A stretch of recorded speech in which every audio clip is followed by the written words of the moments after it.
Here you go. Hello, everyone. This is Brian Vitale from RPG Site. I've got James Scalizio here with me today, and we are talking about Monster Hunter Rise.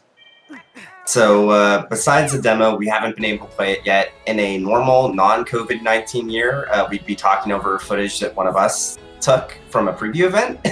But instead, Capcom sent over basically B-roll footage for Monster Hunter Rise, kind of showcasing a medley of what to expect. So I wasn't here when you guys got to see this footage initially. Did they have someone presenting the demo footage to you, or what was the context of what you guys saw? Oh, they just literally posted it up on a file sharing site, and it was just literally if you saw the Outer Worlds footage I grabbed a few years back from when I did the preview event for that, it's basically just similar to that, just no commentary whatsoever, just straight footage. So obviously we have played the demo that released a month and a half-ish back or so, and then Monster Hunter Rise is slated to come out at the end of March. So we're heading up on there, just in about a month. Yeah, so you are a series veteran in pretty much every sense of the word. I've played World, I put a lot of time into it, so we're both coming into Rise with some Monster Hunter experience, though on different levels. Obviously, we thought pretty highly of the demo that we played. We did the casual mode video on it, where us and George obviously played through the couple of the demo monsters. And they've also revealed some new footage for the upcoming Monster Hunter Rise, some of the new monsters that they're showcasing for it. Now, unfortunately for someone like me, when I watch some of this footage and we look at this guy right here, for instance, Kezu, I don't have any history with this guy. I can only judge by what he see. And I don't know, if you watch footage like this, if all of a sudden, if you're he looks so gross. He So does. Slimy. That's basically my one thing with Kezu. All you really need to know about him is that his gimmick is that he's supposed to look like a disgusting, elongated thing. Of course, other people will tell you he looks like something else, but we're not going to go into that here. His other major thing is that he's blind. So when you're actually fighting him, you'll notice something here. Usually when you fight a monster in a series, there's a soundtrack, right? Nothing here. I'm glad you pointed that out. I don't think, really paid attention to that. Yeah, the only reason you hear battle themes is that the monster sees you. And that's why if you're hiding, the battle theme will roll out in Monster Hunter World. So so it's kind of deliberate, and it plays with that idea. And I will say that even though I don't have I don't know what game he's from, I don't know how often he's shown up. Well, he's from the very first one. Oh, really? Yep, one of the OGs. Yeah, just looking at him kind of puts me on edge. He's unnerving. Yep. But yeah, as we look through this footage here, and I know we talked about this as we played through the demo, but it's weird to see some of the animations are very similar and borrowed from World, which I assume are historically similar to how the game is played and looked. But this game just on a general level, this looks really striking in terms of what they were able to accomplish on the Switch. Yeah, honestly, the best looking game on Switch, at least the best looking exclusive. I mean, I guess you can make an argument that Doom or Doom Eternal looks pretty good too, but yeah. Just a very visually striking game. It's and it's interesting seeing some of the little graphical flourishes that even Monster Hunter World didn't really have. Forgive me if I'm wrong, but there wasn't really. Well, no, there was reflections in the water in World, I think. Yeah, I think so. Yeah. Obviously, the style is a little less. It's a little bit more cartoony and colorful. It's a little bit more Saturday morning type stuff, but I think it works for the game to have maybe a slightly lower level of objective fidelity, but it kind of has the art style to make up for it. And I'm sure part of that is by design, because this can be played on a portable screen, so you want things to be contrasting so you can more easily see things. I have lied a little bit. I did play a tiny amount of Monster Hunter Freedom Unite. Yeah, I would say that Monster Hunter World was more of a return to the freedom style of like aesthetics. In the sense that, like, my first Monster Hunter was Freedom Unite. I loved it, but it's, to put it bluntly, it's not the most visually clear game on the PSP. So this is the one of the, well, I say new because it's I guess it's in. You can do that. You can do sort of like the headband. Yeah, the mounting system is new, but they kind of adopt the launching monsters towards walls with the slinger. And now the slinger, the slinger was new to World, wasn't it? Yeah, and you'll notice it's not here, which I'm sure that has to do with the CPU limitations of the Switch, and like you can't really have as many like things happening in the background versus World. Well, yeah, sometimes though, like they can adopt like they did there, where they can implement some of the same systems with this new wirebug mechanic. And we're not seeing it so much in the demo here, but one thing that's also great about the wirebug is that it just makes you way more mobile on no matter what your weapon style is, even on like something like a greatsword. And it also kind of gives you kind of a if you're knocked back, you can cancel out of it out of the knockback animation if you've got the charge. At the bottom here, you see the wirebug basically pips or charges, what do you want to call it? Yep. If you've got one of those and you get knocked back, you can kind of cancel out of the knockback animation. Which this guy is, there he goes, he used it right there. Wirebugs are interesting because they also, like, the way they are used for different special attacks seems to be like an evolution of the abilities in Monster Hunter Generations. I think they were called arts. Yeah, I think they were arts. So it's very fascinating to see how this game is clearly a bit of a mix of Generations Ultimate, which was the Switch game, and Worlds, like mechanics and gameplay and whatnot. Hopefully a best of both worlds once we get access to the full game, for sure. I wonder to what extent they'll support Monster Hunter Rise like post-release, because obviously Iceborne was the first like packaged expansion, while it borrowed a lot of the G rank ideas from the classic games into its, like, it basically retitled it into the master rank as a more like globally effective term. Yeah, I want to say that Capcom said that they're going to add new monsters to Rise, much like they did to World. And obviously, well, even though it hasn't been announced, it's a safe assumption that we're going to have an expansion for this game, because there hasn't been a mainline Monster Hunter that hasn't gotten an expansion since Portable 3rd. And that was like special circumstances. Oh, why would you make armor from this guy? It doesn't look... Oh, actually... I was looking at the armor that they made from this kazoo. It's so funky. It's great. I can just imagine like cutting that thing open and. But the weapon trees that they showed there on the crafting demo, like basically lifted right out of World. Yeah, because that was new to World, right? Yep. On the hammer, it's like his mouth. It's like perfectly unnerving. What weapons do you use when you play Monster Hunter mostly? I'm mostly longsword because I don't have a big brain. I can't do it very much. Lance, gun lance, greatsword, hunting horn. You're only supposed to like a couple. Well, here's the secret. When my first one was Monster Hunter Freedom Unite. My method for getting past monsters I was having trouble with was to switch to a different weapon that I thought suited the monster better. So ever since then, I've basically known how to use like every weapon type. Like, I'm not sure if you played enough for Freedom Unite to see it, but there's like those training quests where you can like go up against monsters in like these like coliseums or whatnot. Maybe rings a bell, yeah. And it had like pre-built. Well, basically it's like the Coliseum challenge quest in World, where you have a predetermined like set like weapon and loadout, and you try and kill the monster in like the shortest amount of time.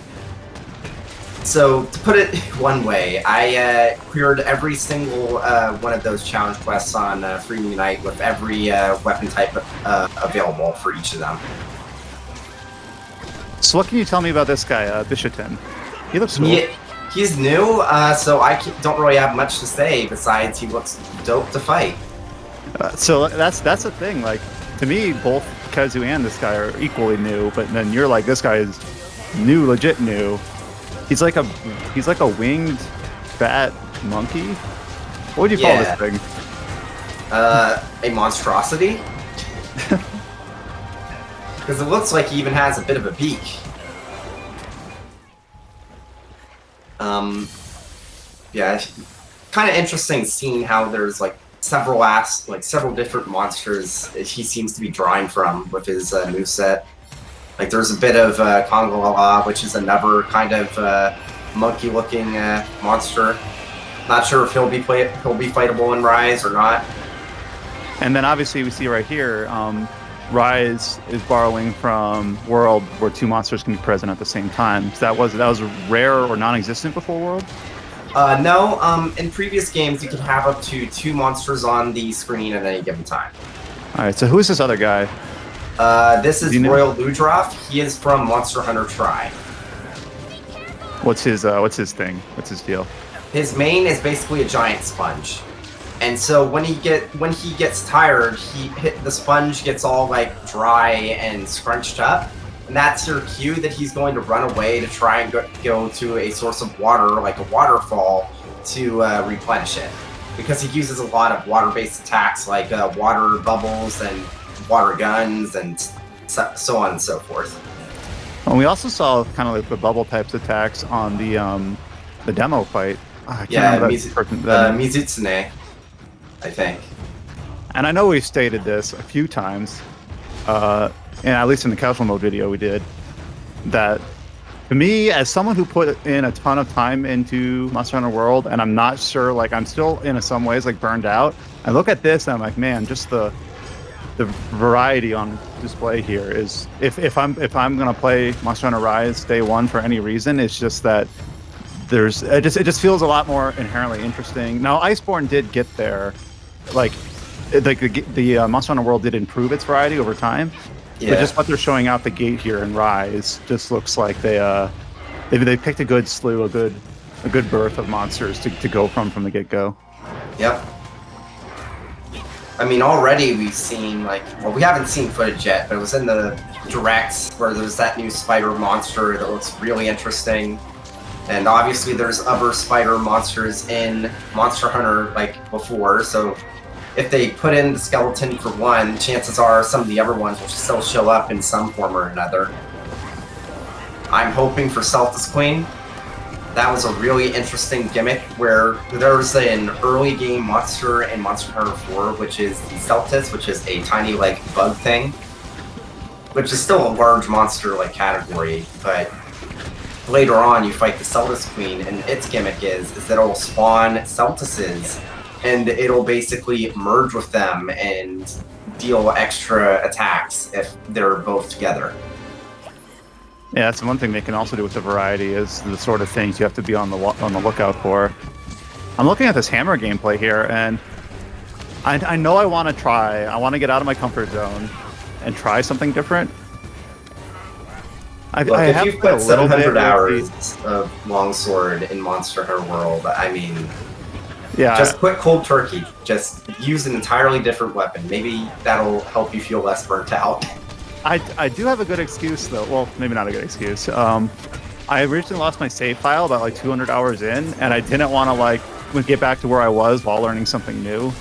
Yeah. I guess you could argue that maybe that's the best time to learn something new. But I think it would be kind of cool to do a weapon that's a little bit more slow and deliberate.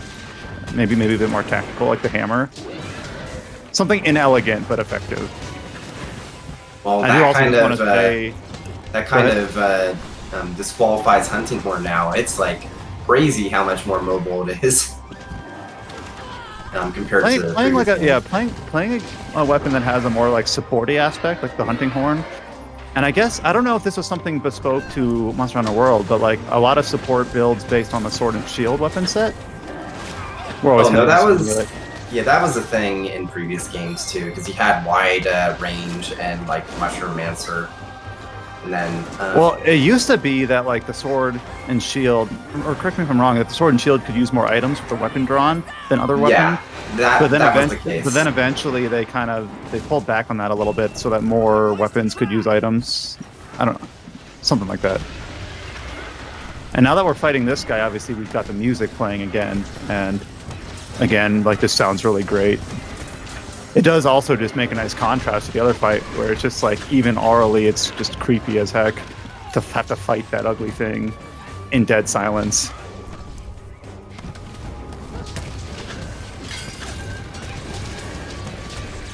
I do wonder about the sorts of environments that we'll see, like how, like obviously Monster Hunter World launched with its 5 different kind of biomes.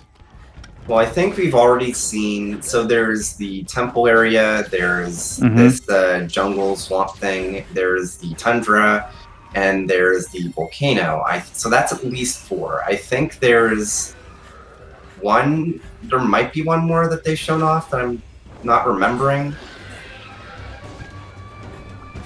Maybe, but either way, there might be a late game area, kind of like in World, where they just don't showcase it until launch or whatnot. Well, that was one thing that it's hard to remember this now, but when Iceborne was first being marketed and came out, they didn't talk about the guiding lands much at all. And then you had the chance to play through that early, and I remember you being pretty stoked. You're like, wow, they kind of kept this whole area under wraps. Now, obviously, that was kind of more of a I don't know what you want to call it. It combines all the other different areas, like, deliberately.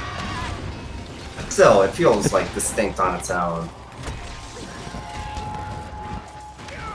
Like, I'm hoping for another good post-game with Rise, because Monster Hunter World's base game post-game wasn't super great.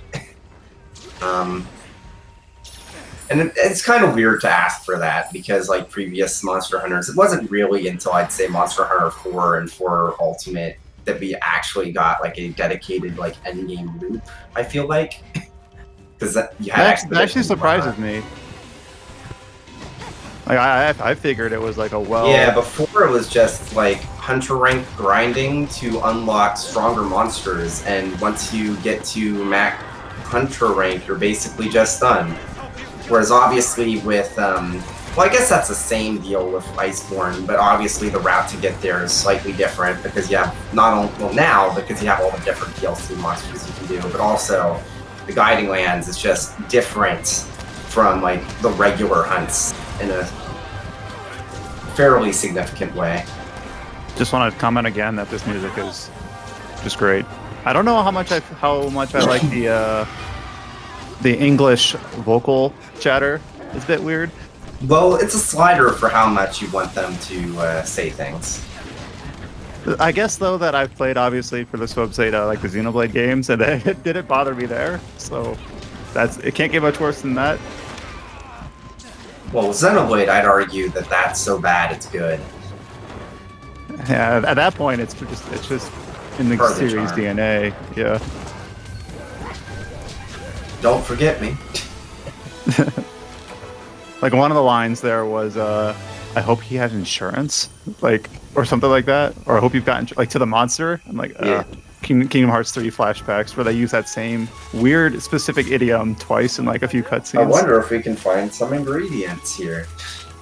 So I guess, I do wonder if a certain amount of that, it comes down to, like, deliberately making those lines memes because they become memorable in their own right. But yeah, Monster Hunter Rise is coming out March 26th, so a little more than a month from now. Maybe I'll poke into the demo. I still have a few, like, that demo had that weird, like, oh, just these poses. Reminds me of Monster Hunter World's poses. So I will say, it's weird because World had a transition between the poses. Here it's just, like, instantly changes. I kind of like it, though. It's gamey and it's just fun and goofy. Yep. But yeah, look forward to this game when it comes out next month.